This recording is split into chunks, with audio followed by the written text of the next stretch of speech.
देखो तो गत 11 तारिख रे 11/11/2024 रे अपराह्न गोटे बेलर समय रे गोटे इनसीडेंट होता एयरफील्ड थाना अंचल रे। एयरफील्ड थाना जो आमर पुरी खोर्धा एवं भुवनेश्वर यूपीडी रो बॉर्डर रे गोटे निछाटिया जगार गोटे इनसीडेंट होता स्नैचिंग रो, जोठी 2 जन दुर्बृत्त गोटे बाइक रे आसी गोटे दंपत्ति जाउथिले पछपटे जो महिला लोग बसथिले तांको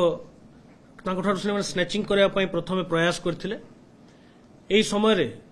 से महिला जनक तले पड़ जाइथिले, तांको गभीर आघात लागिथिला एवं तापरे से चेन टाको भी से स्नैचिंग करी पळैथिले। तापरे इमिडिएटली से महिला जनक हॉस्पिटल रे एडमिट करा हितला, किंतु 13 तारिख रे जेतेबेले तांकर से गभीर आघात द्वारा मृत्यु हला सेतेबेले से आसिक एयरफील्ड थाना रे गोटे रिपोर्ट देले। एही संक्रांत रे जेहेतु एटा गोटे अति संवेदनशील केस, आमे कमिश्नरेट पुलिस तरफ ताकू बहुत सीरियसली ए केस रो इन्वेस्टिगेशन टाकू निया हितला। आम पई गोटे एटा केसटा चैलेंज थिला, कारण हमकू किछि इंपोर्टेंट क्लू से समय हस्तगत हो नथिला। केवल गोटे दुईटा सीसीटीवी छाड़देले आम पाखरे आउ विशेष किछि एविडेंस मध्य बा क्लू मध्य नथिला। तो कंप्लीटली मु कहबी एटा गोटे ब्लाइंड केस थिला आम पई। एवं दुईटी जो युवक से माने अति चतुरतार सह जनगहली एरिया को एवॉइड करी से माने खस जीवा पई उद्यम करथिले एवं 2 जन जाक से स्पॉट रु खस जाइथिले। जेहेतु जनकर डेथ होता एवं आपण माने जानिचंती जे एटा संवेदनशीलता घटना, तेणु आमे ताकू चैलेंज रूपे ग्रहण करथिलु। आमर से दिन ठारू ही आमे अहरह चेष्टा करथिलु, कठिन परिश्रम करा हैछि ए केस रो डिटेक्शन पाई। कमिश्नरेट पुलिस रो 6टी डेडिकेटेड टीम ए केस रो इन्वेस्टिगेशन रे लागिथिले एवं गतकाली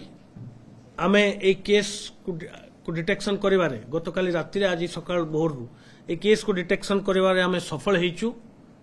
जो मुख्य अभियुक्त जे स्नैचिंग करथिला जा द्वारा एही दुर्घटनाटी हेइथिला ताकू आमे गिरफ करिवारे सफल हेचु। आमर जो डेडिकेटेड टीम 6टी टीम विभिन्न लोकेशन रे रेड करथिले। समुदाय 76 रु अधिक एमओ क्रिमिनल को आमे आइडेंटिफाई करथिलु, तांकू वेरिफिकेशन पाई डिफरेंट पुलिस स्टेशन को निया हितला, तांको इंट्रोगेशन करा हितला। मोर देन 400 सीसीटीवी कैमरास आमर 6टी टीम एई 12 दिन भितर जांच करचंती। विभिन्न एरिया रु एई 6टी टीम आमर मोर देन 400 कैमरा जांच करचंती। झारपड़ा, पुरी, निमापड़ा, खोर्धा 4टी जेल रे विगत 6 मास रो जेते सब घटना है 6 मास वर्षे भितर स्नैचिंग घटना से सब तथ्य को मध्य आमे जांच करिछु। एवं जो क्रेडिबल इनफॉरमेशन ग्राउंड रु जो इनफॉरमेशन हस्तगत हवा कथा विभिन्न एमओ क्रिमिनल को आमे पचारि बुझिछु एवं जो पुलिस रो सोर्सेस एवं पुलिस रो नेटवर्क थाए तांको ठरो आमे तथ्य हस्तगत करछु। आम साइंटिफिक ऑफिसर और टीम मध्य नियोजित होते कौनसी फिंगरप्रिंट किंबा अन्य किसी साइंटिफिक एविडेंस कलेक्शन करने तापरे एतकी सब कला परे आमे जीरोइन करथिलु से गाड़ी उपरे जो गाड़ी व्यवहार करा जायथिला एई स्नैचिंग ए जो इंसिडेंट रे क्राइम रे जो गाड़ी व्यवहार करा हितला ताकू आमे जीरोइन करथिलु। तापरे फर्दर इन्वेस्टिगेशन रे आमे पहुंचिथिलु झारखंड रे। हमर 2टी डेडिकेटेड टीम झारखंड रे पहुंचिथिला। झारखंड जेतेबेले आमे इन्वेस्टिगेशन कलु आमे 2 जनकर ना एसेटन करि पारथिलु एवं तांकर जेतेबेले टेक्निकल इन्वेस्टिगेशन करागला तांकर लोकेशन, तांकर जागा, तांकर प्लेस ऑफ स्टे ए सबु तथ्य को आमे जेतेबेले कोरोबोरेट कलु, आमे जेतेबेले गुंथि कि देखिलु आमे 2 जन एक्यूज को आइडेंटिफाई करिबार सफल हेतिलु। किंतु जे झारखंड रे आमे विगत 4 दिन हला डेरा पकैथिला आम 2टा टीम एवं झारखंड रे मध्य 10 रु ऊर्ध्व लोकेशन रे रेड करा हेची। East Singhbhum, Jamshedpur east, Jamshedpur rural ए समस्त जिले में आम टीम 24 घंटा रेड करचंती एवं जड़े मुख्य अभियुक्त जी चेन स्नैचिंग करथिला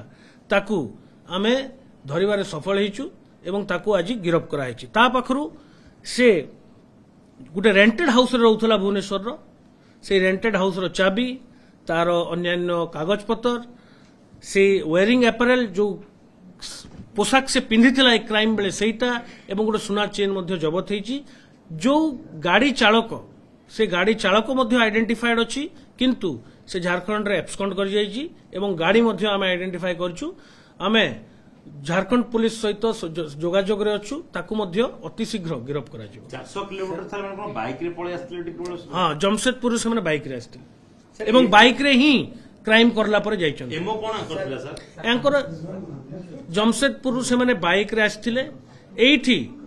दुई जण जाक काम करुथिले जणे व्यक्ति लिफ्ट काम रे नियोजन थिला से तार आउ गोटे पार्टनर थिला ए दुई जण जाक आसिकरी विभिन्न जगह जो टेक्निकल लिफ्ट टेक्नीशियन भाव रे काम करुथिले रेंटेड हाउस रे रहउथिले आमे से रेंटेड हाउस रो भी पता आमे पाइछु से घर भी रेड करा हेची एवं आमे एबे ए केसटा को सक्सेसफुली डिटेक्ट करछु जणे एक्यूज्ड अछि ताकू मध्ये अति शीघ्र डिटेक्शन झारखंड नंबर गाड़ी थिला सेटा एबे आमे आजि कोर्ट को ताको चालान करा जिवो आमे ताको रिमांड रे भी आनिबा पई जहाँ भावुचु जे आमे निष्पत्ति नहींचु जे किछि दिन आमे माननीय अदालत रे आवेदन करिवु जे हमको रिमांड रे पुलिस कस्टडी को दिया जाऊ एवं अन्यान्य जदि किछि क्राइम रे माने जदि शामिल अछंती सेही तथ्य मध्ये आमे बाहर करिवु पूरा केस अंकन सर कोन कोन सब अछि गोटे केस अछि गोटे केस जो एक्यूज्ड आजि धरा पड़िछि ता ना रे एमजीएमपीएस झारखंड केस नंबर 122/2022 गोटे आर्म्स एक्ट रे केस रजिस्ट्रेशन है 307 आर्म्स एक्ट मु कहली आपन को विभिन्न प्रकार रो वेरिफिकेशन करा जायछि CCTV jail parade MO criminal और अन्यान्य नेटवर्क सेटा पुलिस रो वेरिफिकेशन पर हम क्लूटा पाए धन्यवाद सेटा मध्ये हम एबे इन्वेस्टिगेशन करूछु जे वेदर जेहेतु इटा पुराना केस से बेल रे आछंती ना सेटी एब्सकॉन्डिंग थिले ता मध्ये हमें ता ना होची से डिटेल एक्यूज्ड ना राजा नायडू आलियास झिंगरू ता बयस होची 26 वर्ष से मुस्लिम बस्ती garage colony PS Burma mines district east Singhbhum Jharkhand वर्तमान से सुंदर पदार गोटे अपार्टमेंट रे रहउतला जे भिड़ी मुख्य अभियुक्त बाह प्रगति गोल्ड मिल्क संपूर्ण उन्नत मानर दुग्ध